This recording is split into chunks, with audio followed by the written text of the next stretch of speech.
What is up, everyone out there in the cyber world, or whatever you want to call it? I don't know, a deep, dark place where all of the freaks of the world gather. I don't know. Anyways, um, sorry, I'm trying to come up with a cheesy intro, but it's just not working. I'm gonna break up the monotony of deck reviews here and give you a quick little card sleight tutorial for any magician.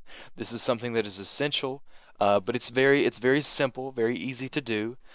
It'll only take you maybe 10 minutes at the most to understand it and get the method down, and then from there on, I would say just maybe a day or two of practice to get it really smooth and be able to apply it in any situation. So I'm going to show you first what it looks like, and then I'm going to give you a behind the deck view of what's actually going on. So you can see here that we have the King of Hearts on top, and what I'm going to do is I'm simply just going to cut the deck, just like that. And all I have to do is snap my fingers, and the King of Hearts returns to the top. Now I'll show you one last time. Just cut the deck, snap my fingers, and the King of Hearts returns to the top. Now, while it might look complicated, you may know what this is, and it's very simple, and you may understand. If you've never seen this before, you might be absolutely baffled.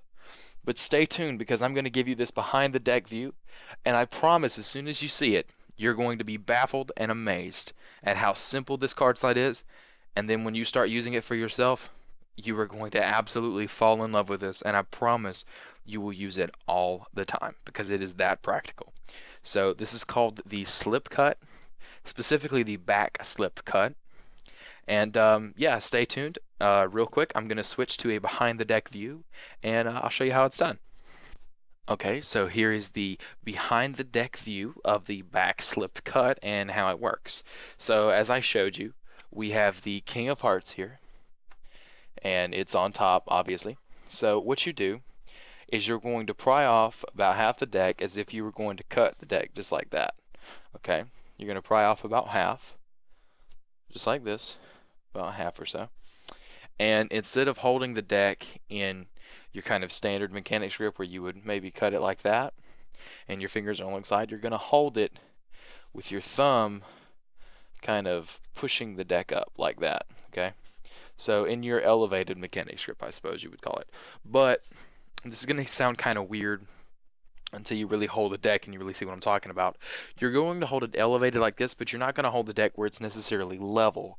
You want to hold it where this is a little bit exaggerated. You wouldn't want to hold it in this way, but to start off with, practice it this way, and then you can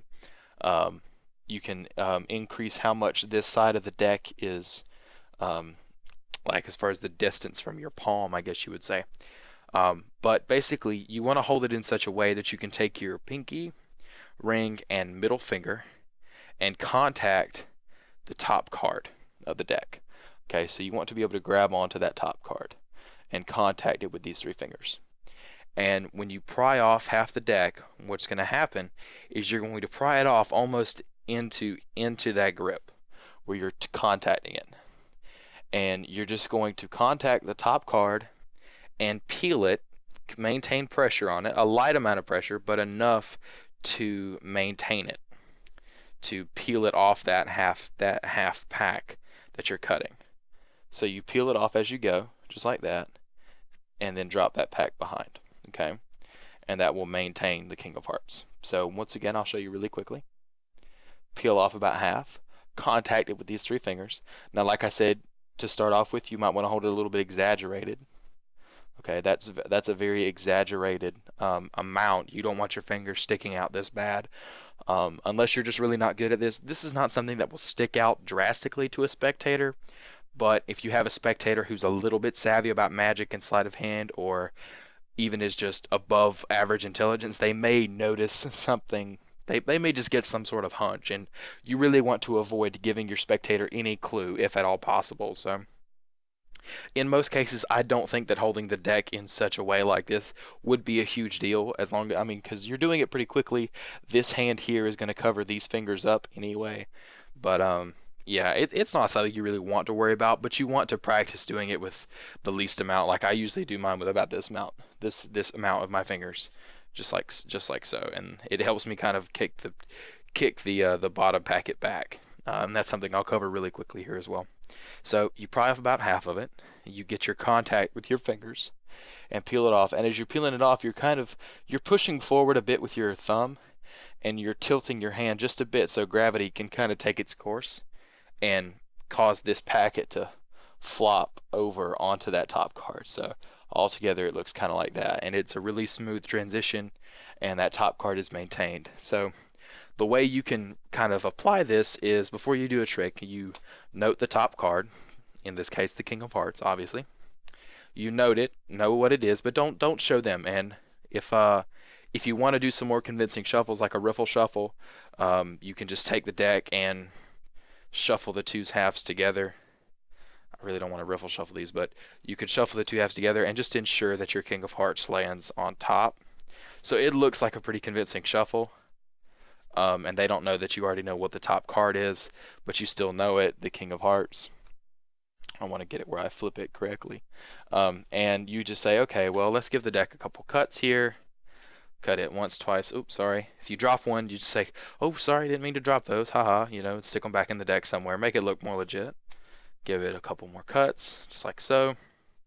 And you could say, all right, so we'll take the top card. I want you to hold on to that card. Okay, I'm not even going to look at it. And you can have them, you can say, all right, I'm going to set the deck down. I want you to take the top card and just hold it. Just hold on to it.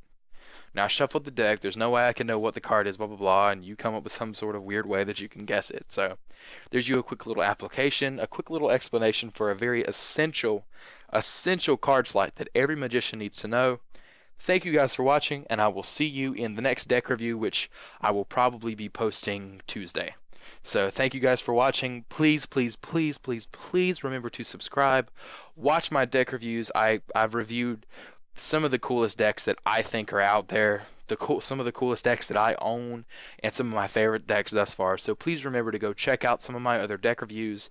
And if you have any questions as far as where to buy the cards, you can send me an email at spadeshades@gmail.com.